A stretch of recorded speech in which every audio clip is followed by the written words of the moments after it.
Shabbat, Dav Kafret Amud Bet. Bonjour tout le monde.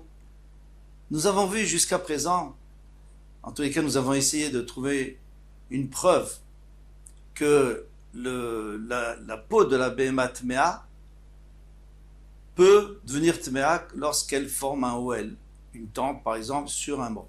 Même si elle ne touche pas le mort, elle devient Tmea. On n'a pas trouvé de preuve parce que chaque preuve, on l'a refutée. Ici, il y a Amar. Alors on a vu à la fin d'un autre nom, Amarava, Bardish, Rava de Bardish, de la ville de Bardish, lui il va nous donner une solution. Attaque Bekal Vachomer. Il dit, moi je peux apprendre avec un Kal Vachomer. Pourquoi?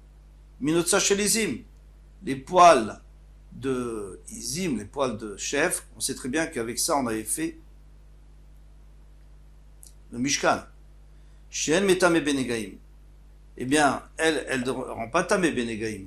C'est-à-dire que s'il y a un négat de Sahara dessus, s'il y a une plaie de Sahara dessus, c'est pas tamé. Metame Beoel. Eh bien, elle est comme un Metame Beoel. Ou elle est Metama Beoel. Elle rend tamé Beoel Amet dans l'Oel, dans la tente du mort. Or, Behemat Mea chez Metama Benegaim. Donc maintenant, la peau de la Behemat Mea, que elle, c'est sûr que s'il y a des Negaim, eh bien, elle devient Tmea. Et nous dit, chez Metama Beolamet, n'est-ce pas plus forte raison, qu'elle devrait entamer Beolamet. Donc on reste avec cette conclusion que même avec une peau de Behemat Mea, eh bien, ça peut devenir tamé Beolamet. Velaha detane Rav Yosef lo cheruvim lechet shamay melaor Behemat teora bilvad. Alors maintenant, ce qu'on a vu que pour la mlechet shamayim, c'est-à-dire pour le travail, pour les travaux, pour préparer des travaux pour Hachem, eh bien, il faut utiliser que Or Behemat teora bilvad. Les Ma'il Cheta, qu'est-ce que ça vient nous faire? Qu'est-ce que ça vient nous apprendre? Qu'est-ce que nous apprend? Si c'était pour me dire que l'OL, ça se fait qu'avec une Théora, non. Tu vois bien qu'on peut faire OL même avec une Tmea. Alors il dit, les Tfilin, c'est pour nous apprendre que l'écriture des Tfilin ne se fait que sur du parchemin de Behema Théora. Pourquoi? Parce que le Passouk nous dit, non, le Passouk on va le voir tout de suite. Tfilin be'edia k'tiveu, il dit, mais non, Tfilin, je n'ai pas besoin que tu me l'apprennes. Je sais pourquoi, parce qu'il y a écrit les mantier Torah Hashem bepicha, que la Torah Hashem soit avec quelque chose qui est dans ta bouche. Ici on fait la dracha, le pshat, ça veut dire que bepicha dans ta bouche, que tu prononces les paroles d'Hachem, la Torah, mais ici on veut nous dire une dracha que il faut que ça soit quelque chose que tu puisses manger. Donc d'un animal, tu peux écrire la Torah seulement sur un parchemin d'un animal caché. Ou d'un animal taor. Minamutar bepicha, ce qui est permis pour ta bouche. Alors, puisqu'on a appris du passouk, on n'a pas besoin de la braïta de Rav Yosef. Ah, peut-être que la braïta vient nous dire ce que le passouk nous a dit, mais dans ce cas-là, elle aurait dû rapporter le passouk. Elle n'a pas donné une généralité. Elle a donné une généralité. Elle a dit, généralement, pour faire des travaux pour Hachem, il faut que ça soit d'une Behema Torah. Et là, les Oran, alors on n'a qu'à dire que c'est pour la peau. Alors la peau des tefilin, donc les boîtiers des tefilin, c'est en peau, il faut que ça soit une peau de Behema Torah. Ça, on va apprendre de la Braïta. Dans Amar Abaye, mais Abaye a dit Shin shel tefilin alachal Moshe Missina, et le Shin qu'on met dans les tefilin, qu'on forme sur les tefilin des deux côtés des tefilin, eh bien c'est alachal Moshe Missina, c'est-à-dire que c'est Moshe Rabbeinu qui nous a dit qu'il fallait le faire. Puisque c'est lui qui nous dit qu'il faut le faire, donc maintenant c'est Torah Hashem encore une fois. Et alors il faut le faire seulement sur quelque chose de Tahor. Et là les Kochan B'Shaharan. Alors moi je vais apprendre autre chose. Qu'il faut les enrouler. Avant de mettre dans les boîtiers, il faut les enrouler les parchures des tefilin avec du cheveu. Le cheveu B'Shaharan, le cheveu de l'animal qu'on a utilisé pour les boîtiers. Le Tofran Begidan. Et aussi pour utiliser les guidines, donc les nerfs de cet animal qui est cachère, puisqu'on a dit qu'il était cachère, pour coudre les tefilin. Alors on a dit, Hanami alachal Moshe Missinaï, mais ça aussi c'est là, alachal Moshe Missinaï qui nous a dit, alors c'est pas la peine que Rabbi Yosef vienne nous dire une braïta. Des Tanya, comme il est écrit dans la braïta, tefilin merubaot, les tefilin sont carrés. Halakha le Moshe Sinaï, c'est une halakha de Moshe Rabbeinu au Sinaï. Nikrechu Bessaran, qu'il faut les attacher avec leurs chevaux. Vinitferot Begidan, il faut les coudre avec leurs nerfs. Eh bien, tout ça, c'est halakha le Moshe Sinaï. Donc, encore une fois, on sait qu'il faut utiliser la même bête que les tefillin, puisque Moshe Rabbeinu nous a dit. Alors, on n'apprend rien de Rav Yosef. Et là, les rtsuot. Mais c'est pour les rtsuot, les lanières. Les lanières, ça, on n'a pas vu.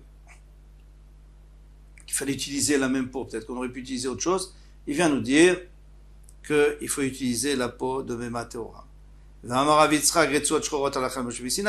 que les rtsuot, on a aussi vu dans Halakha Moshe Sinaï qu'elles doivent être noires. La Gemara dit, Nei de Gimire Shchorot, Teorot Migmire. C'est vrai qu'on a appris qu'elles doivent être Shchorot, qu'elles devaient être noires, mais on n'a pas appris qu'elles devaient être Teorot d'une Bema Teora. Ok, donc maintenant on a compris, a priori on a tout compris, on sait exactement ce qui se passe avec la peau d'une Bema Tmea, on n'a pas le droit d'utiliser pour les tefillin ou autre chose, et on a le droit, par contre elle reçoit la Touma. Alors on voudrait savoir quand même, qu'est-ce qui se passe avec le Tachash. Le Tachash qui était au temps de Moshe Rabbeinu, on voulait apporter une preuve d'ici, qu'il était tahor, parce que pour apprendre les peaux, etc. Mais finalement, ça n'a pas marché. Donc on ne sait pas s'il est tahor ou tamé. Amar Avila, Amar Rabbi Rish Lakish, Rabbi Shimon ben Lakish, Omer, Aya Rabbi Meir disait, Tachash et Abimé Moshe, le Tachash qui est au temps de Moshe Rabbeinu, Bria Bifnei Atzma Haya, c'était une bria à part, une créature à part, qu'on ne connaît pas. Et les Chachamim n'ont pas réussi à fixer si c'était, à trancher si c'était une Bema ou une Chaya. Et elle avait une corne sur son front. Et elle a été présentée à Moshe Rabbeinu parce que jusqu'à présent on ne la voyait pas, on ne l'a jamais trouvée, et après on ne l'a plus trouvée non plus. Et il en a fait le Mishkan. Et puis après, on a pu retrouver tout ça pour que pour le Mishkan, il y ait des couleurs exceptionnelles qu'on ne retrouve pas aujourd'hui. Comme ça nous dit le Rabbeinu Bechaye. Donc a priori, elle était déjà créée depuis Maaseh Bereshit, puisqu'il n'y a rien de neuf Tachat Hashemesh sous le soleil, et on ne l'a jamais trouvée, et maintenant on ne la retrouve plus. Donc elle a apparu juste à ce moment-là. Même si le Maharsha, il apporte une preuve de Yecheskel que dans le désert, ils ont utilisé pour en faire des chaussures aussi. Ils ont utilisé le Tachash. Bon, ça c'est une marloquette. Maintenant le Yerushalmi, lui, il dit autre chose. Lui, il dit que elle a été créée juste pour Moshe Rabbeinu, puis après elle a disparu. En tous les cas, une chose est certaine, c'est que si c'est ça la licorne, puisque ça, on a l'impression que ça pourrait être la licorne, eh bien la licorne n'a pas disparu au Maboul comme la chanson le veut, mais la licorne a disparu après la création du Mishkan.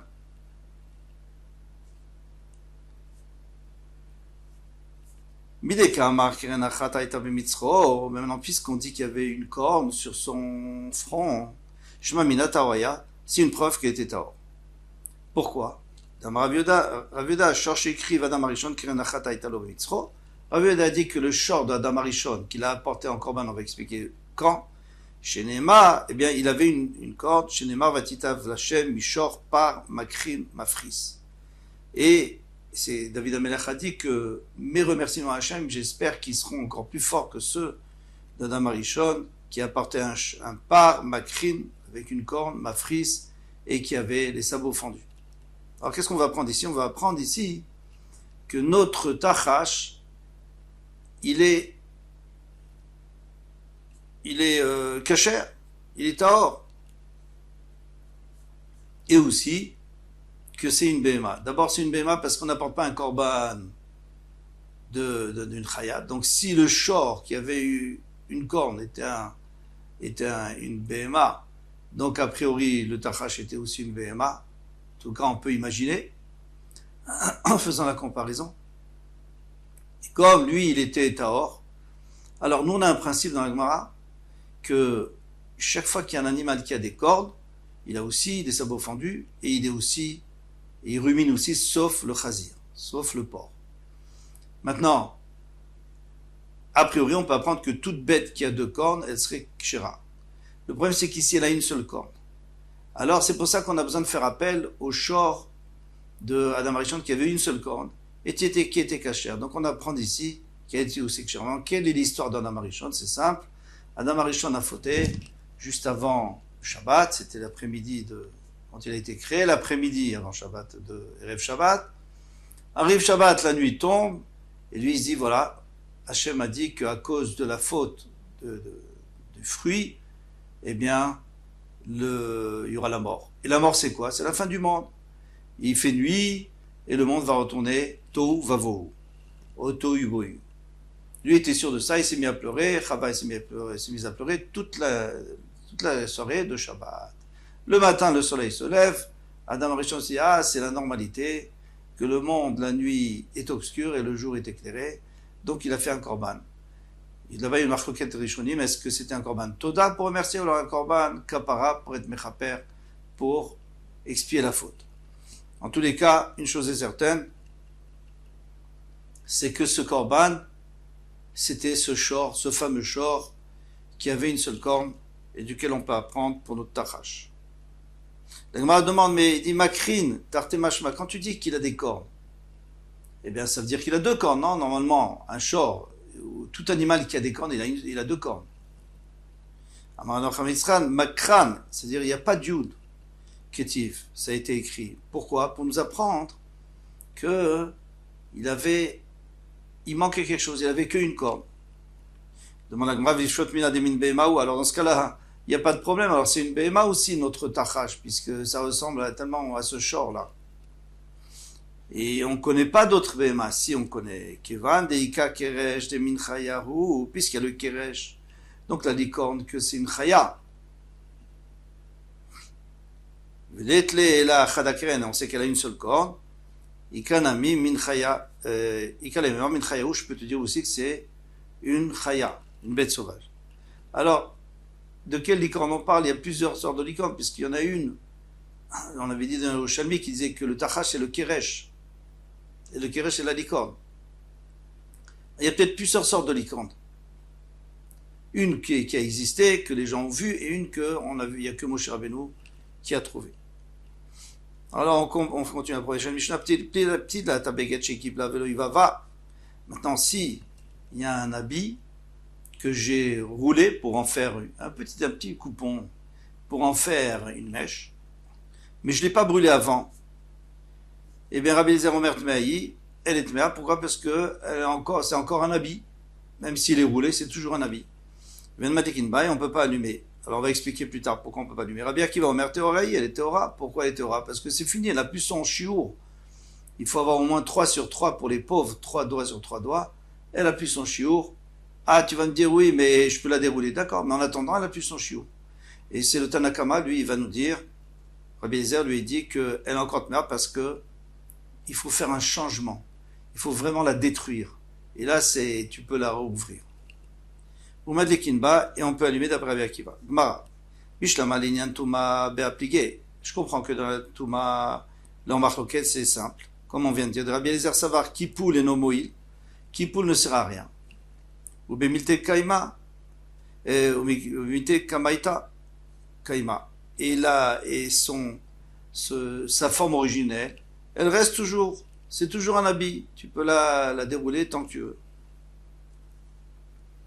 Et nous, on sait que pour casser un kéli, il faut vraiment le casser ou le déchirer. Avec qui va savoir qu'il peut le moïl, bitoulé batil. Non, j'ai fait un acte qui a suffi pour annuler, et c'est plus un habit, c'est une mèche. Et là, il y a un laka, mais maintenant, pour allumer Shabbat, quel rapport? Ben, maï pligué. C'est quoi l'embarloquette? Si on peut allumer, pas allumer. Et Rev Shabbat, Amar Rabbi Lazar, Amar Rabbi Yoshaev, Vechan Amar Rabbi Ravada Barava, Acha Beshalosh, Al Shalosh, Mitzum Savot Askina. Ici, on parle d'un habit, d'un vêtement qui fait, ou un coupon qui fait pile 3 doigts sur 3 doigts. Donc, si on brûle un peu, c'est fini. Ça s'appelle plus un kéli. B'Yom Tov Shechaliot Erev Shabbat Askinan. Ici, on parle de Yom Tov qui était Erev Shabbat. Donc, c'est Erev Shabbat, c'est Yom Tov. On a le droit d'allumer Yom Tov, bien sûr, les bougies de Shabbat. V'dekoule al ma'it lehu de Rav Yehuda. Et tout le monde est d'accord avec Rav Yehuda. Alors, qu'est-ce qu'il a dit Rav Yehuda? D'Amar Mesikin Bekelim, Ven Mesikin Bekshir Kelim. Il dit que c'est Mouktsé. À Yom Tov, on ne peut pas toucher des morceaux de Kelim, on peut prendre seulement des Kelim entiers. Donc si on veut faire du feu avec des kelim, par exemple un keli qui vaut pas grand chose, parce que s'il vaut grand chose, c'est baltachrit, ou alors on n'a vraiment pas de bois, on est obligé. Alors on a le droit d'utiliser des kelim parce qu'ils ne sont pas mouktsés. Et pas des morceaux de kelim qui sont mouktsés.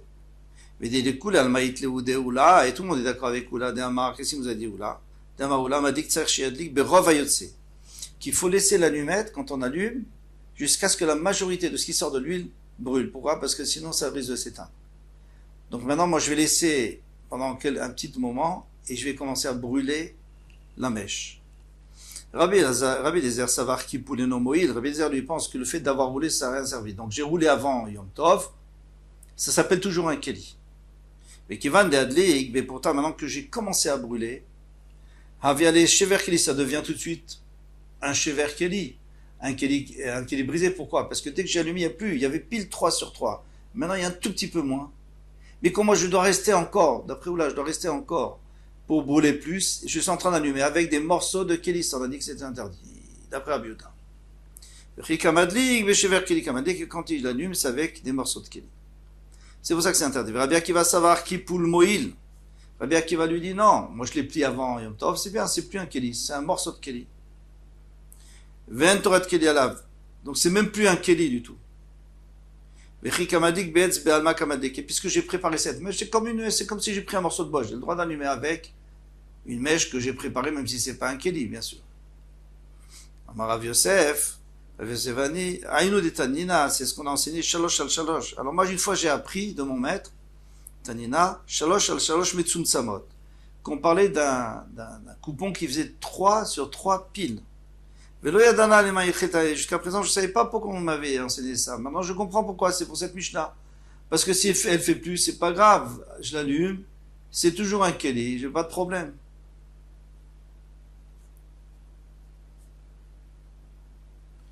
Voilà, on va s'arrêter là. Vatzlacha vekol tov, à bientôt. Les attachés.